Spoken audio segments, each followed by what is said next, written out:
Hi everyone, it's Sue. Now you might have remembered a few months ago I told you about a great crafting company called Beebeecraft. It has an amazing YouTube program for small YouTubers just like us. All you need to have is 100 subscribers. Apply to their program, which I will put links down below, and you can receive free crafting projects delivered right to your door. How awesome is that? Especially during the pandemic. All you need to do for them to receive your products is do 3 videos for them. One is an unboxing where you show off all the amazing products that you received, and 2 more using those amazing supplies. Sounds pretty fun, sounds pretty easy. Again, I will put all the information in the description box below, so please check it out. Well, I did my 3 videos and they actually approached me to do more free stuff. Can't turn that down. So let's get started.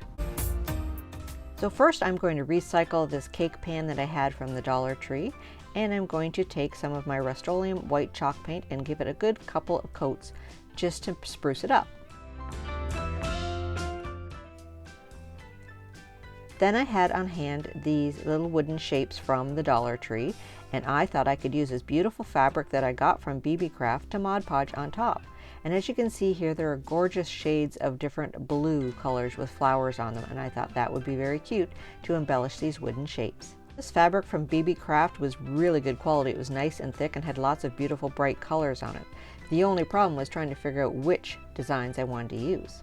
The plan was to make a magnetized little spring wreath, and I was going to glue this floral fabric on top of the little floral shapes that I had. Picked 2 pieces of fabric that had sort of whimsical flowers on them, one lighter and one darker, and I will put a link below in the description box to this exact package of fabric if you'd like to get some for yourself. Then I took some Mod Podge and put a generous layer on all 6 of the flowers, 3 on the light and 3 on the dark. Now here I put a little bit too much Mod Podge on the one flower, so I just scooped it off onto the other. And then I just pressed them down onto the wrong side of the fabric and allowed them to dry.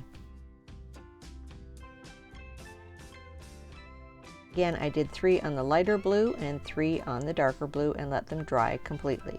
I wanted to have an alternating pattern of the flowers on my little wreath.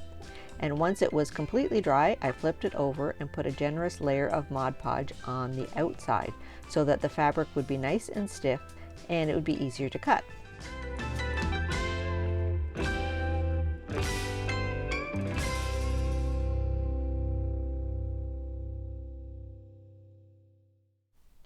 Once both sides of my fabric were completely dry, I used a combination of scissors and an X-Acto knife to cut away the excess fabric from around all 6 of my flowers.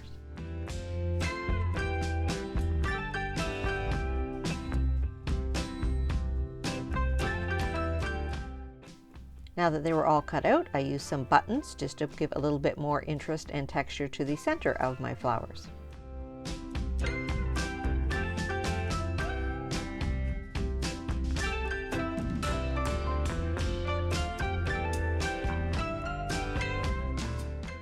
Now some of you know my attraction to magnetic decor lately, no pun intended, but from my coffee bar command center I used a bunch of interchangeable decor items using magnets. So I bought this big pack of magnets from Amazon, and let me tell you, they were heavy and they were strong. And I decided to glue magnets on the back of my flowers so that I could attach them to my wreath and or other decor items I may have. Now you might want to put a layer of Mod Podge on your cake tin, because if you're going to be pulling magnets on and off, the chalk paint will probably chip off a little bit. But just for demonstration purposes, I played around with the placement of the flowers and glued the magnets on the back of the flowers and stuck them around in a wreath shape onto my cake pan. Now I was also going to embrace the bee theme that's quite popular, so I was going to make a bee happy wreath. And I had this Happy Easter metal sign from the Dollar Tree from a long time ago, and I thought I could use just the happy, and since it's metal, it would automatically stick to the magnets by itself. Then I had 1 flower piece left and 2 little hearts, and I thought I could glue those together to make a little bee. So I thought my fabric flowers needed a little jazzing up, so I just took a Sharpie and put some details onto my flower petals.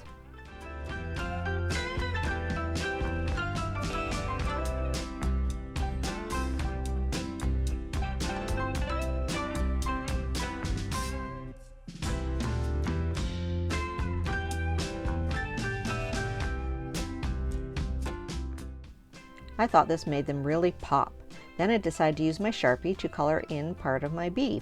So I colored in his little bee bum and his little head here with the black Sharpie.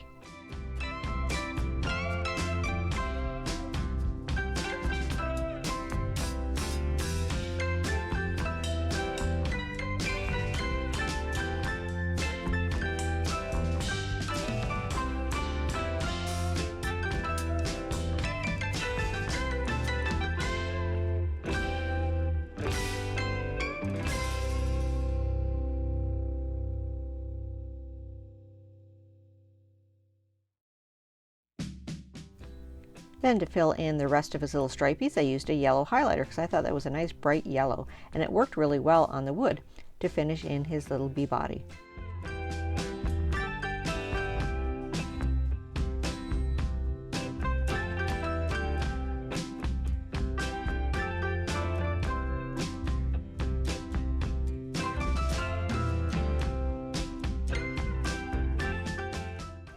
And for his little wings, I used some white acrylic paint and just put a couple of coats on there and let it dry. Then I used my Sharpie again to put on some details onto his wings.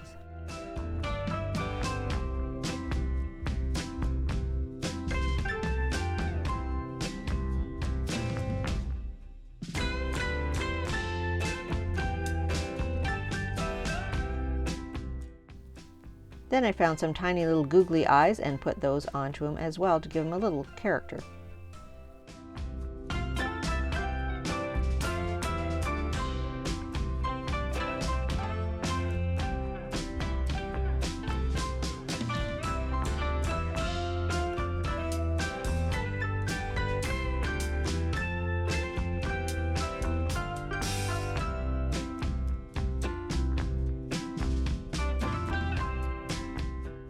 And I still felt like Mr. B was missing something, and then I thought antenna. So I found a little piece of plastic that holds a price tag on, thought it was the perfect thickness, used a magic marker just to color it black and glued it on for his little antenna.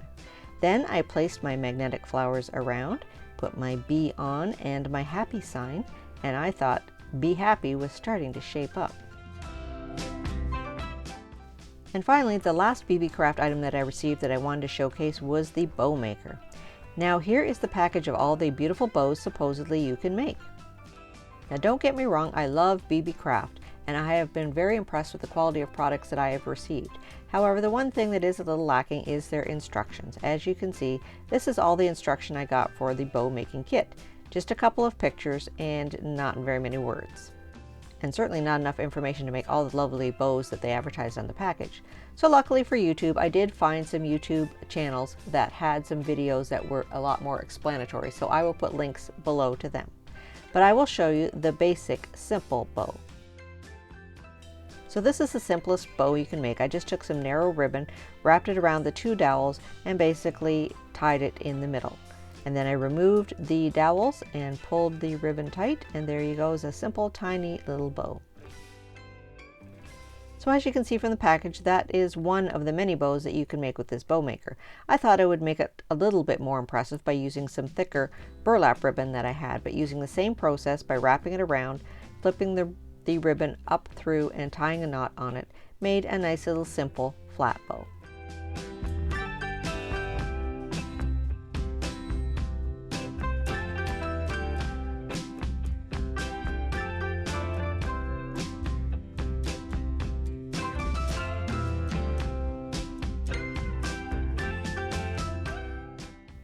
So this simple bow would make a cute embellishment on a greeting card or a present, but I wanted to try my hand at making some more complicated ones.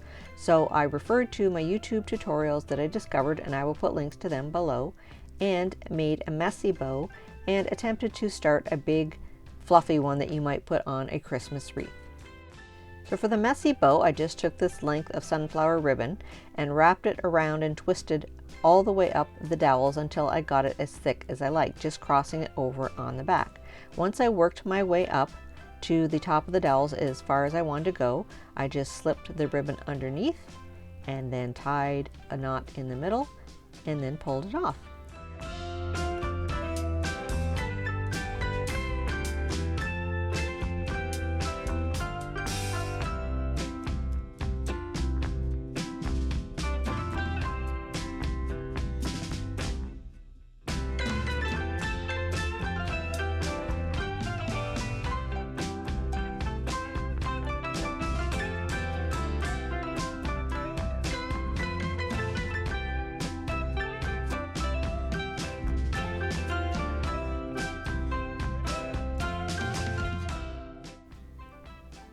Now once I pulled it off, I just sort of fluffed out all the loops and made a cute little more complicated version of the simple bow.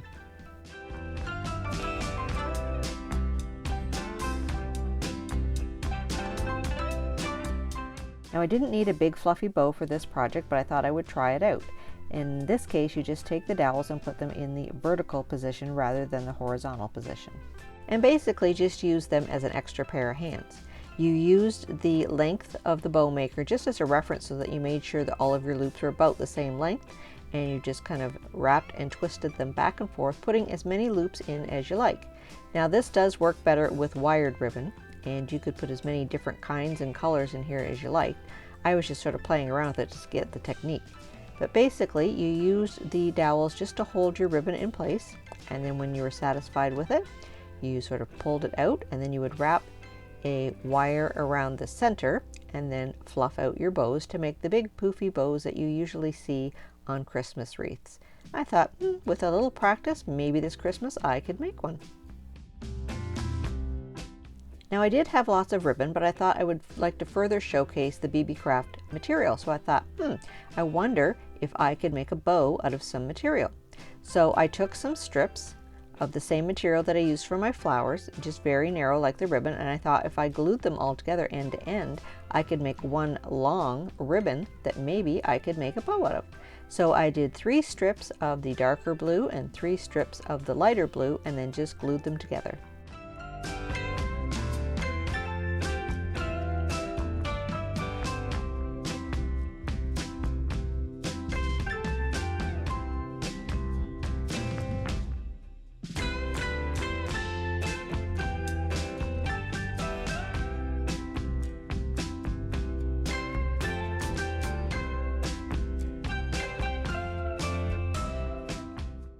Now that I had one long strip of ribbon, I just repeated the same process to make the messy bow, wrapping it around and around, working my way up the dowels, and then I just tied it off in the middle.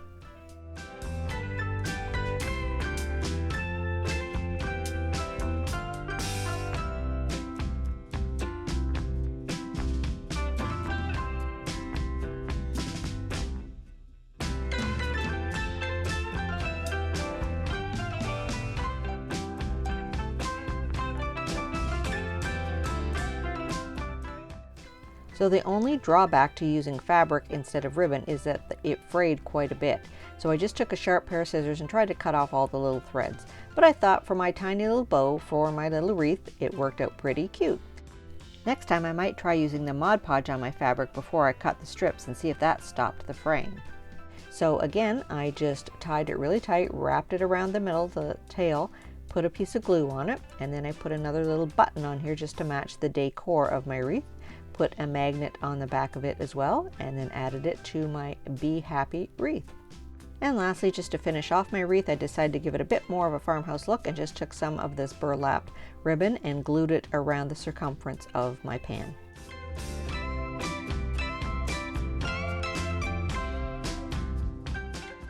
So as you can see, my magnetic flowers and bee worked pretty good to make a Be Happy wreath. But you could also take the flowers and everything off and put them on other decor items, such as my command center. So let me know what you think. I really do like this interchangeable design. I thought it looked really cute on my command center, and you could change it out for different seasons, or you could change out the flowers for the wreath. Let me know in the comments section below, and see you next time on Discovering the Art of Living.